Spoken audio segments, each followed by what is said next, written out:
Right, so what's going on, everyone? So we're back, just at my mate's unit. It's got a mini GP there. That's rare as anything. There's only 2,000 in the world of that, which is crazy to think, but we're here with my mini. I think what we're doing today, we're gonna change the gasket on the rocker cover, because I'm pretty sure it's leaking. You can see a bit there, it's leaking, and I can smell a bit of oil sometimes. So it's really dripping down onto the manifold. So what we're gonna do is I've took the cover off here. We're going to take the intercooler off and then take the coil packs out. I don't even know what that is, ignition something. Take that out, try and get the rocker cover out. And then we've got the new gasket in the back. I'll show you when I get it out. So yeah, let's just crack on. We'll get that done. And then we'll go for a little spin after. I need to check a few more nut and bolts. I just want to check everything I've done, because I've driven it for about 200 miles now, so I just want to make sure everything's tightened up still.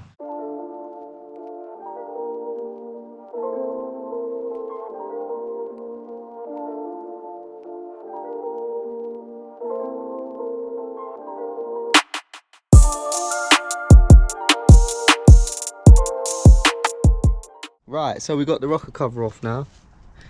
It's all looking mint in there.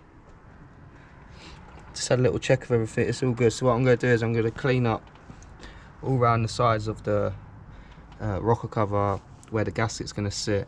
You can see where it has been leaking at the back, but it's pretty common, I think, because I think there's quite a lot of heat back there, so I don't think it's too well on the gasket.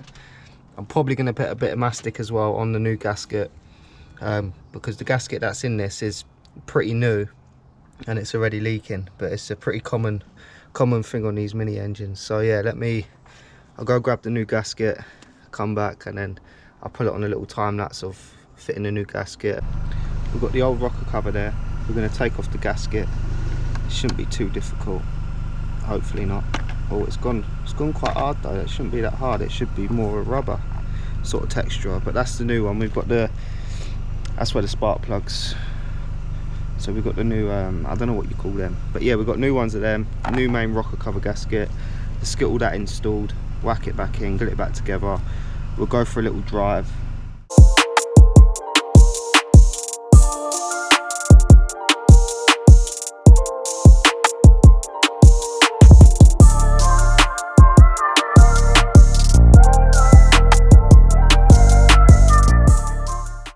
Right, so we've got the new gasket in. New gasket's all in, it's all fresh. I'm just gonna grab these ones, do these ones. We've got the gasket all fitted now, the rocker cover gasket. I've just started putting it all back together.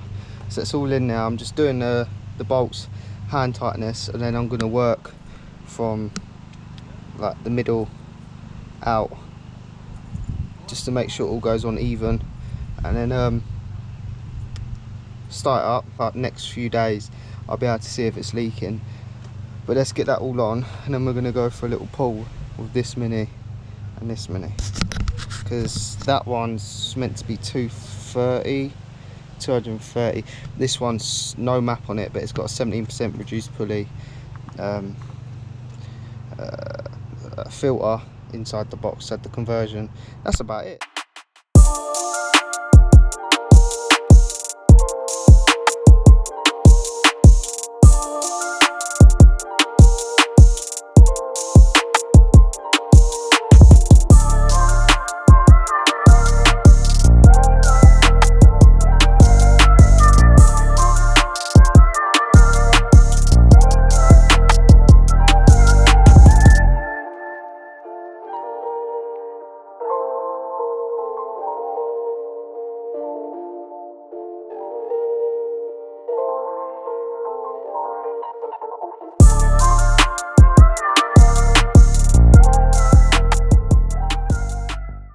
We're completely done here, so it's all back together. All the covers are back on.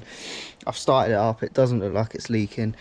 What we're going to do now is jack it up, just check the sump plug, because I don't know if it's leaking a tad, and then just check the nuts and bolts on the front, because I've had it all off. I just want to make sure it's all nice and tight. We are here, so we're at my mate's garage, MJW Cars. So we're down at MJW Cars. He's nice enough to let me use his tools, his ramp and all that. He does do servicing, sales, car sales if you need a second-hand car. Anything else really. For a little test drive now. We've got the other Mini in front of us.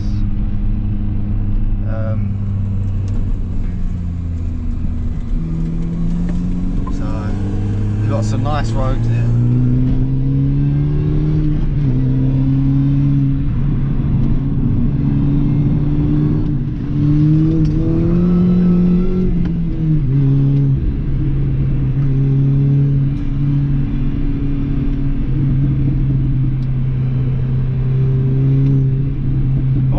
This is stock suspension. It feels absolutely brilliant.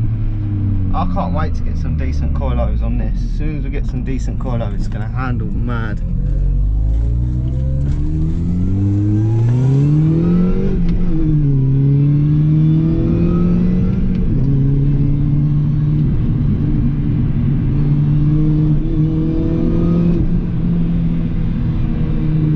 Tracking is out quite a bit, to be honest. I'm gonna have to get that done, but I don't really want to do it before the coilovers. That's the only thing, because when you put coilovers on it, it'll be naturally out anyway. So I might as well do the coilovers and then get all the tracking and get some camber top mounts and all that, and hopefully they'll be able to set it up perfect. But then on top of that, I do want to do the R56 rear end, which has got a lot more of adjustment than the standard R53 rear end. You can buy it adjustable arms and all that, so yeah.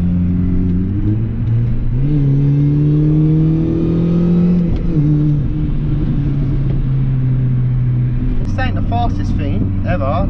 It's not fast at all, to be honest. Compared to the Golf R, it's nothing. The Golf R is just ridiculously quick in straight lines, but this is definitely better around the corners than the R. But the R, wow, Ferrari F40, you never ever see them on the road. Jesus, that's a couple £1 million car right there. Jesus. So yeah, I mean, it's not the fastest kind of car, but the handling is just ridiculous. It's probably because it's so small and compact. You know, and minis are known for being good track cars. But yeah, I can't believe we've just seen a Ferrari. I think it's an F40. That was ridiculous.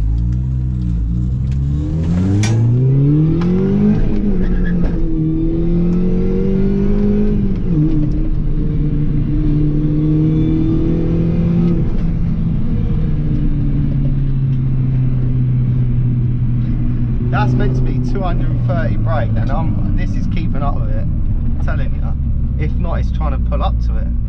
If I had one of them, I wouldn't be using that every day. You'd keep it in the garage. I know one was for sale the other day. It's around about 20,000 for a clean one, for a mint one, but that's had quite a few bits doing to it, so it's probably not worth as much as what a bog standard GP is. But it is a nice looking car. Like the spoiler on the GP is stock. They don't actually have a rear wiper from factory. The brake light gets moved from the top to the bottom, more track inspired. It comes with the John Cooper Works exhaust. I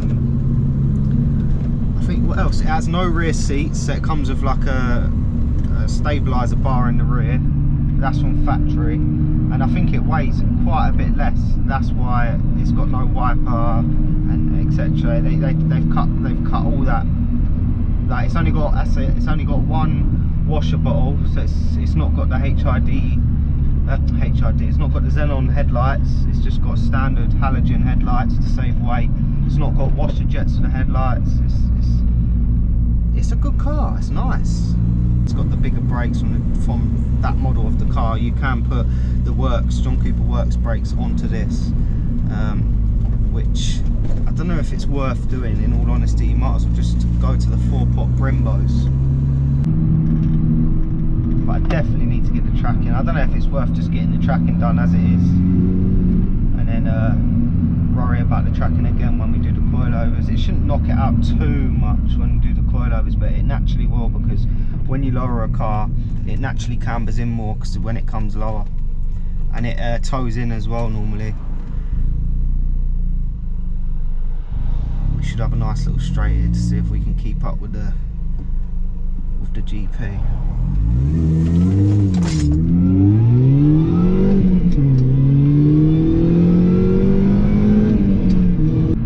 Yeah, we keep up with that easy peasy,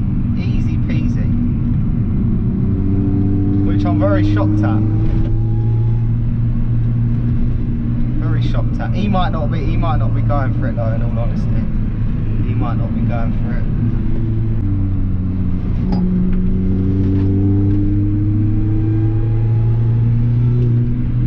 But this is where this car comes alive. On these little B roads.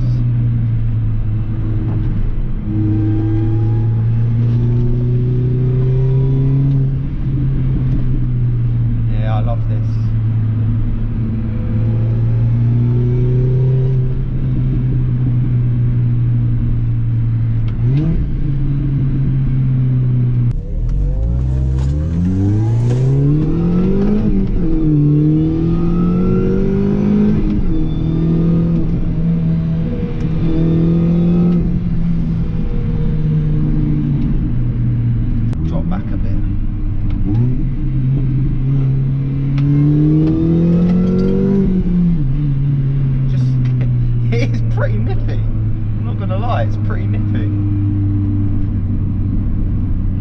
That's what the supercharger it does. So where it's instant, there's no lag, there's no boost lag. So with a turbo you get a bit of lag and then it'll come in. With supercharger it's there from the get-go. They don't make much power. Superchargers, the only way you can make a lot more power is reducing the pulley size and the belt. I think my one is 17%, I think that one's 15%. But mine's 17%, so I think this should be running around probably 190 brake horsepower. You know, back in like 2005, this car would have been unreal when it first got released. You think everyone uses them now, say 10 years later on track. It's quite a big like car that everyone gets to track them. Same with the Clios. And you know, back in 2005, what else would have kept up with this around the B roads? I can't really think. In the same sort of category of car, obviously you've got the M3, which would destroy this. Let's be real. But thinking cars in this category, there wouldn't have been many cars that would have kept up with this around the B roads. I think the Clio was released then, so you'd have had this and the Clio as a little hot hatch. You know, these weren't even 2005. Look, the first ones of these got released in like 2002. I think the first supercharger ones were like 2002. So I mean back in 2002, what else was released that was so good for the B roads? Do you know what I mean? If you compare this to today's hot hatches, yeah, it just don't compare. You know, you've got the Seat Leons, little Cupras, you've got the Golf GTI, you've got the Golf R, you've got the S3. You know, it's come a long way from back in the 2000s.